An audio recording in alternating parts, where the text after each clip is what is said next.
अल्हम्दुलिल्लाह वस्सलातु वस्सलाम रसूलिल्लाह व अला आलिहि व सहबिहि अजमईन अम्मा बाद वकुल जाहलक वज़ाक़ल बातिल इन्नल बातिल कान ज़हूक़ा रब्बि इश्रह ली सदरी वयस्सिर ली अमरी वहलुल उक़दतम मिन लिसानी यफ़क़हू क़ौली। मैं आप सबका खैर मक़दम करता हूँ और इंटरव्यू शुरू होने के पहले, प्रोग्राम शुरू होने के पहले कहना चाहता हूँ कि मेरे तालीम अंग्रेज़ी में हुई है जी। तो उर्दू पे मुझे महारत नहीं है, तो अगर मैं उर्दू बोलने में कुछ गलती करूँगा तो उसके लिए माफ़रत चाहता हूँ। No problem. और खुसूसन पाकिस्तान में हूँ तो और मुझे केयरफुल रहना चाहिए। जो आपने सवाल पूछा कि क्यों मुझे हिंदुस्तान छोड़ना पड़ा, मैं कहता हूँ हिजरत। क्यों मैंने हिंदुस्तान से हिजरत की? हिजरत is a more better Islamic terminology. अल्हम्दुलिल्लाह अल्लाह के फजल से, अल्लाह की मदद से जब मैं दावती काम शुरू किया दीदा साहब से मुतासर होने के बाद 1991 में, और अल्हम्दुलिल्लाह अल्लाह ताला ने काफ़ी कबूलियत दी और अल्लाह की मदद से अल्हम्दुलिल्लाह काफ़ी गैर मुसलमान इस्लाम कबूल कर रहे थे। अल्लाह उनको हिदायत दे रहा था। तो क्योंकि क्राउड बढ़ रहा था, जब भी हम प्रोग्राम करते थे तकरीबन 25% गैर मुस्लिम होते थे, अक्सर हिंदू। तो अगर 1 लाख का मजमा होता था तो तकरीबन 25,000 होते गैर मुस्लिम, अक्सर हिंदू। जब 10 लाख का मजमा होता था तो 2.5 लाख होते थे गैर मुस्लिम, अल्हम्दुलिल्लाह। और अक्सर जो गैर मुस्लिम मेरे प्रोग्राम देखते थे अक्सर में से मुतासिर थे, मोर देन 95%। कुछ मुशद्दिद होते थे जो तो शिद्दत पसंद थे, शायद मुझसे खुश नहीं थे। तो क्योंकि गैर मुस्लिम मुझे चाहने लगे, और आप देखेंगे मेरे प्रोग्राम में कई हिंदू कहते थे कि मैं 40 साल का हूँ, जो मुझे हिंदुज़म के बारे में पता नहीं था, जाकिर भाई के लेक्चर सुनने 2 घंटे में हमें और नॉलेज मिली बनिस्बत जो 50 से 40 साल में हमने ज़िंदगी में नॉलेज हासिल की हिंदुज़म के बारे में। तो अगर हिंदू मुझे नहीं चाहते थे तो शायद गवर्नमेंट को कोई तकलीफ नहीं होती थी। हिंदू चाहने लगे, इस्लाम को कबूल करने लगे, तो ये गवर्नमेंट के एजेंडा के खिलाफ था, ये जो नई गवर्नमेंट की बात कर रहा हूँ मैं। तो इसीलिए जब वो एक बम धमाका होता है, जो टेररिस्ट तकरीबन 3-4 टेररिस्ट 21 या 22 फॉरेनर्स की हत्या करते हैं, और एक टेररिस्ट उसमें उनके जो न्यूज़पेपर है 3 जुलाई में आता है कि एक टेररिस्ट जाकिर नाइक का फेसबुक पे फॉलोअर था।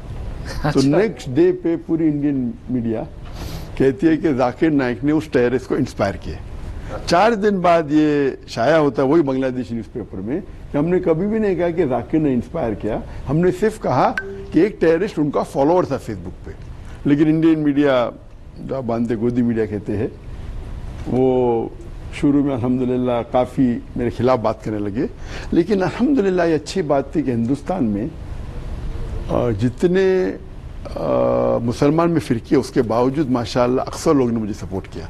और इतना सपोर्ट होने के बाद पूरे हिंदुस्तान में प्रोटेस्ट था कि 1 महीने के अंदर इंडियन पार्लियामेंट में, आप अभी भी जाएंगे, 2 अगस्त 2016 में इंडियन पार्लियामेंट में कहा गया था कि देयर इज़ नो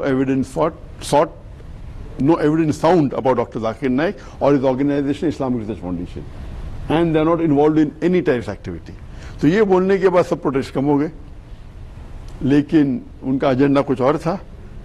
चंद महीने बाद नवंबर में जब हिंदुस्तान के मुसलमानों को मुस्लिम पर्सनल, यूनिवर्सल मुस्लिम पर्सनल यूनिफॉर्म सिविल कोड के चक्कर में उनको उलझाया गया, और उसके दरमियान हमारा ऑर्गेनाइजेशन को बैन किया।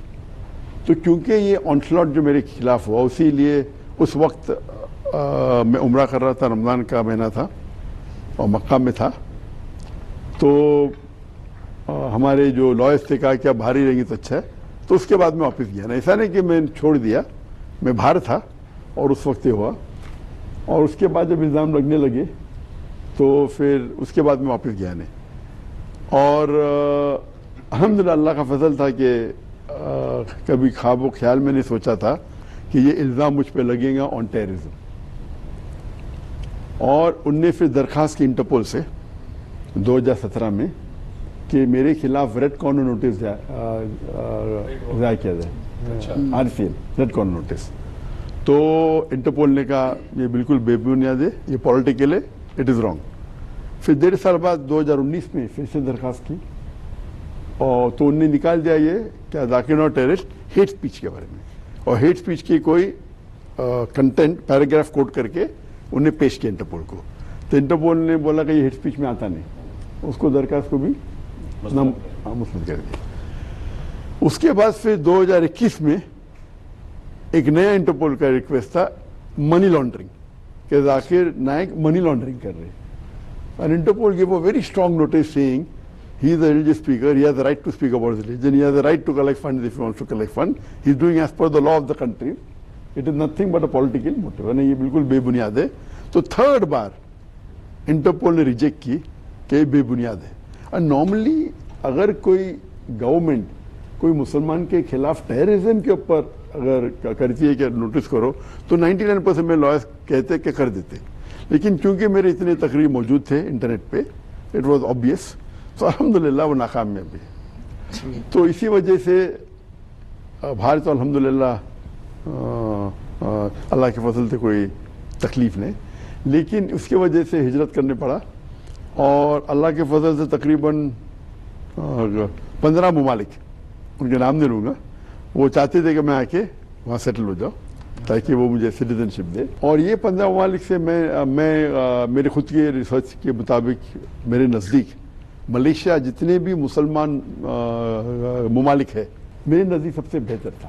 एंड मलेशिया एक मेरे नज़दीक जिसमें मैं ट्रैवल किया हूँ is one of the few countries जहाँ ओपनली मुसलमान बात कर सकते इन support of the Islamic cause, whether it be Palestine, whether it be Rohingya, whether it be any issue on Islamic, you can take out a protest openly and the government supports you.